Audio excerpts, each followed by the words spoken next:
Bonjour à tous, c'est Jérémy, bienvenue dans ce nouveau podcast sur la chaîne Enseigner le FLE en ligne. Alors aujourd'hui, dans ce podcast, on va répondre encore une fois à un commentaire super intéressant d'une abonnée, une abonnée très fidèle qui s'appelle Angela. Merci à Angela pour son commentaire. On va répondre à la question de l'organisation quand on est professeur de FLE en ligne et en particulier de combien d'heures un élève doit faire. Qu'est-ce qu'on doit dire à un élève pour la suggestion en fait, de l'emploi du temps. Combien d'heures un élève doit-il faire dans l'idéal quand on enseigne le FLE en ligne et comment faire, voilà, est-ce qu'il faut qu'il prenne plus de cours avec nous, un petit peu moins de cours, etc., etc. On va parler de toutes ces questions-là dans ce podcast. Je vais lire le commentaire d'Angela plus en détail pour que vous compreniez un petit peu mieux de quoi il va s'agir. Avant de commencer cet épisode de podcast, je vous invite à rejoindre ma formation gratuite qui s'appelle 3 jours pour se lancer en tant que prof de FLE en ligne sans aucune expérience et en partant de zéro. Alors si vous faites partie de ces profs qui ont envie de se lancer mais qui ne savent pas trop comment faire, qui n'ont pas d'expérience en ligne et qui aimeraient commencer de la meilleure des façons, je vous accompagne pendant 3 jours avec un plan d'action, mais aussi des astuces et des conseils pour vous lancer en tant que prof de FLE en ligne 100% indépendant. Si vous êtes intéressé, c'est le tout premier lien dans la description. N'hésitez pas, cette formation elle est 100% gratuite. Également, pour me soutenir, n'hésitez pas à vous abonner, à activer la cloche. Vous êtes environ 11% des abonnés. On est 874 sur la chaîne à l'heure actuelle où je vous parle. Et vous êtes à peu près une petite centaine, donc 11% à avoir activé la cloche. Donc la plupart d'entre vous ne sont pas encore au courant quand je sors du contenu quotidien sur la chaîne YouTube. Donc si vous ne voulez pas rater le contenu quotidien, les vidéos que je sors tous les jours sur ma chaîne, n'hésitez surtout pas à activer la cloche pour ne pas rater mes prochaines vidéos. Alors, Angela m'a laissé le commentaire suivant, je vais vous le lire ensemble, et puis on va y essayer d'y répondre de manière la plus précise possible, sans être trop... en essayant d'être le plus clair possible. C'est parti. Alors, je vais lire le commentaire d'Angela. Bonjour Jérémy, j'ai des élèves qui font 2 sessions par semaine, soit 1 heure, soit 1 heure et demie. Après une année, la plus avancée avait fait 3 dossiers d'Alter Ego. Alors Alter Ego, c'est un manuel de FLE que j'adore utiliser pour enseigner le FLE. Et Angela utilise également Alter Ego pour enseigner le FLE. Les autres en avaient fait 2. Le résultat est que certains pensent qu'ils n'avancent pas et se demandent s'ils vont prendre 4-5 ans pour compléter un niveau d'Alter Ego. Ça les décourage un peu, mais je ne sais pas comment éviter une telle situation dans le futur. Surtout sur Italki. Oui, parce que Angela a postulé sur Italki très récemment, mais elle a également quelques élèves en dehors. Et donc voilà, elle se pose cette question. Donc comment faire? Donc là d'abord, ce qu'Angela se demande, c'est est-ce qu'il faut changer le rythme, Est-ce que le rythme est trop lent? Est-ce qu'il ne faut pas changer un petit peu? Donc là, je vais lire les questions d'Angela. Première question d'Angela. Est-ce que vous recommanderiez de suggérer aux apprenants de prendre plus de 3 heures de leçons par semaine pour avancer? Si oui, comment le faire sans apparaître comme si on est intéressé par l'argent de prime abord? Alors je vais déjà répondre à cette question avant de passer à la suivante, parce qu'il y a 2 questions en une dans le commentaire d'Angela. Alors la première question, c'est, voilà, donc d'abord je vais essayer de voir un petit peu les détails de ce que dit Angela en détail, et voir un petit peu commenter par rapport à ça, et puis on va voir si le rythme est bon. Alors, la question c'est en fait, est-ce que je dois changer de rythme pour l'apprenant? Est-ce que l'apprenant il doit prendre plus de leçons ou pas? Et est-ce qu'on doit le convaincre de prendre plus de leçons? Alors la première chose c'est que Angela elle me dit qu'elle fait environ, alors j'ai calculé, j'ai pris mes petites notes à côté pour voir à peu près qu'est-ce que ça fait en termes de quantité. Elle me dit qu'il faut à peu près 1 année à l'apprenant pour faire 3 dossiers de Alter Ego. Alors j'ai calculé à partir du sommaire d'Alter Ego que ça correspondait à une 60aine de pages environ. D'accord, donc pour établir 3 dossiers. 3 dossiers, c'est, je dirais, à peu près le tiers du niveau. Alors, le niveau A1, si vous voulez avoir une idée, il est constitué de 9 dossiers. Et donc, si on fait 3 dossiers, c'est qu'on a fait à peu près le tiers du niveau A1. Donc, ça paraît vraiment très peu de faire le tiers du niveau A1 en 1 an. Ça me paraît vraiment peu. À moins de faire un seul cours par semaine. C'est vrai que peut-être si on avait, je sais pas moi, même, et encore, même un cours par semaine, au bout d'1 an, ça me paraît très peu d'avoir fait seulement 3 dossiers, c'est-à-dire une 60aine de pages. Alors je sais pas comment tu avances Angela, d'ailleurs tu peux peut-être répondre dans les commentaires. Quel est ton rythme en fait? Combien de pages Alter Ego tu fais en 1 heure, 1 heure et demie, c'est-à-dire une session de cours? Moi, à peu près, en une session de cours qui dure 1 heure, j'arriverai à faire à peu près une double page, c'est-à-dire 2 pages en 1 heure. Donc j'ai calculé que si je faisais 2 cours par semaine avec l'étudiant, donc 2 fois 1 heure, c'est-à-dire 2 heures par semaine, je pouvais faire au total 4 pages par semaine, ce qui font environ 16 pages par mois, et donc en 1 an, 192 pages. 192 pages, ça correspond au niveau A1 complet. C'est pas énorme de valider un niveau en 1 an, Mais en même temps, quand on prend 2 heures par semaine, c'est quand même très peu. Faut pas s'attendre non plus à des miracles. Donc voilà. Mais on arrive quand même à arriver à un niveau complet, 192 pages en un an. Là, je vais te tutoyer, hein, parce qu'on se connaît un petit peu maintenant. Tu me dis que 60 pages, ça fait à peu près voilà, le tiers d'un niveau en un an. Ça me paraît vraiment très peu. Alors je sais pas combien tu fais si tu fais une double page en une heure, mais en général, si tu fais une double page, tu devrais arriver à ce rythme-là, c'est-à-dire à peu près 16 pages en un mois, 192 pages par an. Donc compléter un niveau en un an. Alors c'est pas énorme. C'est pas énorme, tout dépend après.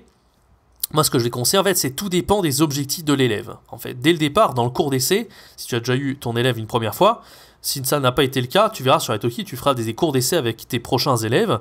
Et ce qui va être important, c'est de déterminer, en fait, les objectifs de l'élève dès le départ. C'est-à-dire, carrément, on fait un cours d'essai, on évalue le niveau d'élève, hein, comme je vous l'ai appris dans ma formation Virtuose du FLE. Et puis, à la fin, c'est là qu'on va parler à l'élève pour voir un petit peu quelles sont ses motivations par rapport au français. On va carrément lui poser des questions, hein. C'est pas la peine, c'est pas très grave si on lui pose des questions en anglais. Le tout, c'est de voir un petit peu quelle est sa motivation à l'élève, d'accord ? Donc à partir de là, on va demander à l'élève quel est son objectif. Et si par exemple l'élève il a un gros objectif, ce qui arrive souvent, moi j'ai déjà eu des élèves qui me disent je veux passer B2 dans 6 mois. J'en ai déjà eu. J'avais un élève, un des plus fidèles sur Italki d'ailleurs, son objectif c'était ça, c'était d'être B2 dans les 6 mois. D'accord ? Et donc il a adapté cet objectif par lui-même, mais c'est aussi à vous de l'adapter si l'apprenant il ne connaît pas Alter Ego.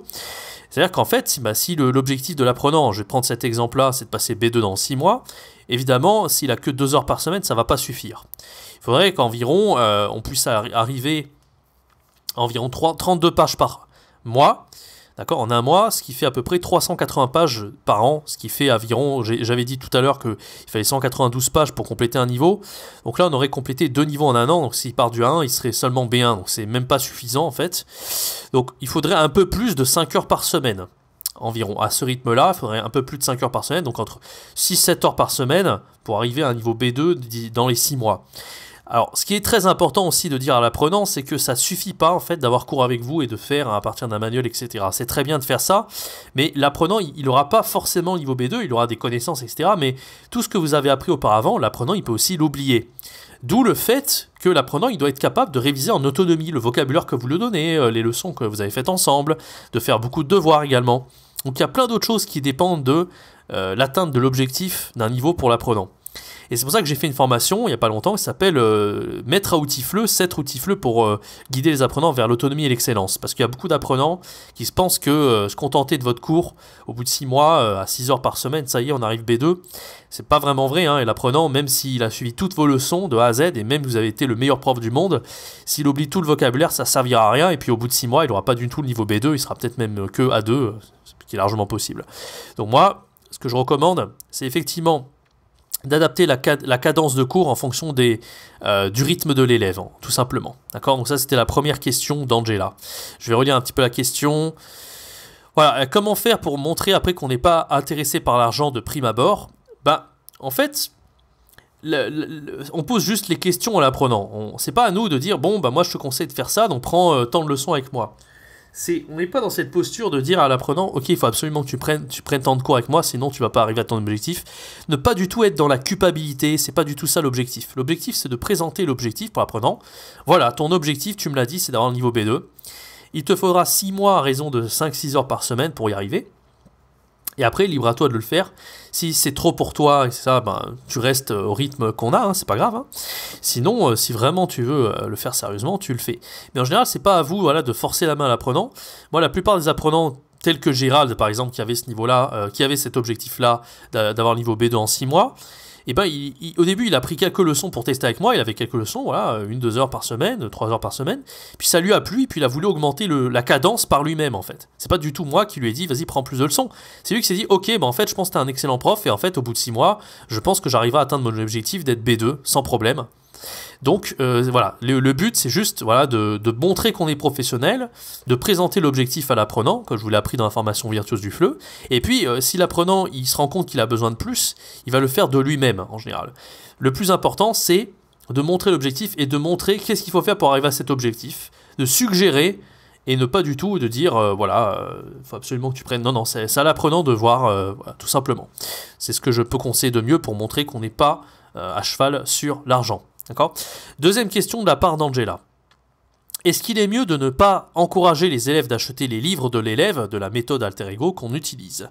Comme ça, ils ne sauront pas à quel niveau ils sont, et ça éviterait le découragement peut-être. Mais si l'élève souhaite avoir ce livre, comment le faire savoir sans avoir l'air de vouloir lui cacher quelque chose? Encore une fois, une super question d'Angela, en tout cas je remercie, c'est vraiment des questions qui sont extrêmement pertinentes, donc je me fais un plaisir d'y répondre. C'est vraiment super, Angela, en tout cas. Bon, allez, et je pense que ça servira à beaucoup de profs, ce dont je vais répondre. Alors, au niveau de la deuxième question, en gros, est-ce que l'élève il doit se procurer le manuel de FLE de son côté? Et est-ce qu'il faut montrer réellement, voilà, tu es à tel niveau, qu'est-ce qu'il faut que tu fasses pour arriver à tel niveau, etc. En réalité, on n'est pas obligé de montrer directement la méthode, on n'est pas obligé de dire à l'élève, il faut que tu te procures la méthode. De toute façon, comme je lui ai appris dans la formation virtuose du FLE, on prépare tous les cours à partir des PowerPoint, à partir du manuel. Donc tout est déjà prêt. L'apprenant, il n'a pas besoin d'avoir le livre sous les yeux, il a juste besoin de concentration et juste de suivre le cours et de répondre aux questions, etc. D'accord? Donc, pour l'apprenant, c'est pas du tout obligatoire pour lui de se procurer la méthode. Par contre, c'est vrai que cette histoire de niveau, c'est quand même sympa pour l'apprenant de savoir à peu près à quel niveau il en est, mais c'est pas du tout obligatoire, encore une fois, de lui dire, voilà, lui montrer, lui partager l'écran, lui montrer, voilà, t'es à ce niveau-là et tu seras à tel niveau dans tel cours, etc. C'est pas du tout obligatoire. Tout dépend vraiment de savoir si l'élève il est vraiment curieux. On va pas lui cacher, non, on va lui montrer. Mais en général, moi, c'est pas quelque chose où je vais lui montrer ouvertement. C'est pas quelque chose que je fais automatiquement, disons.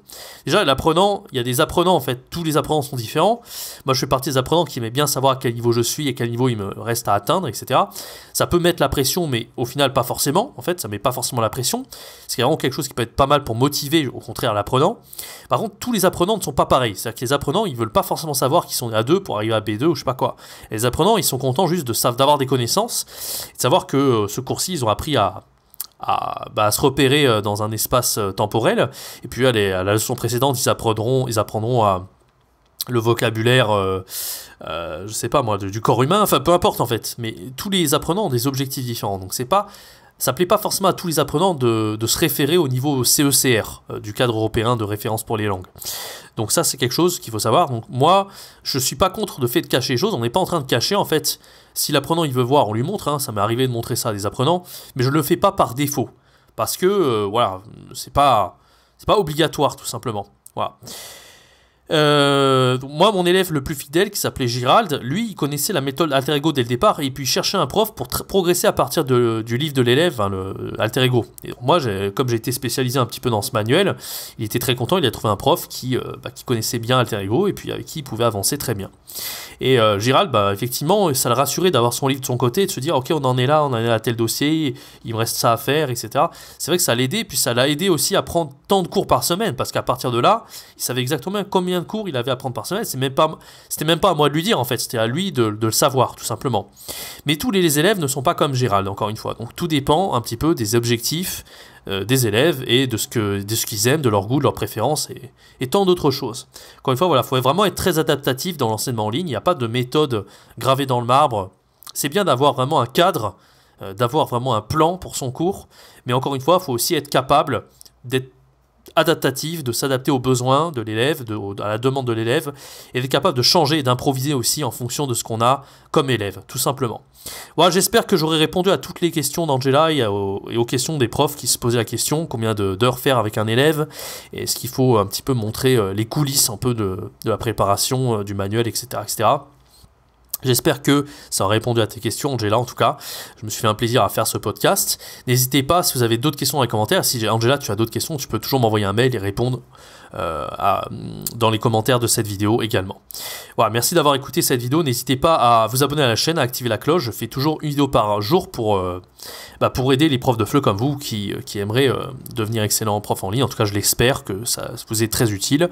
Je vais continuer à faire du contenu quotidien aussi longtemps que possible. Hein, c'est quelque chose d'assez cool de répondre à toutes vos questions comme ça.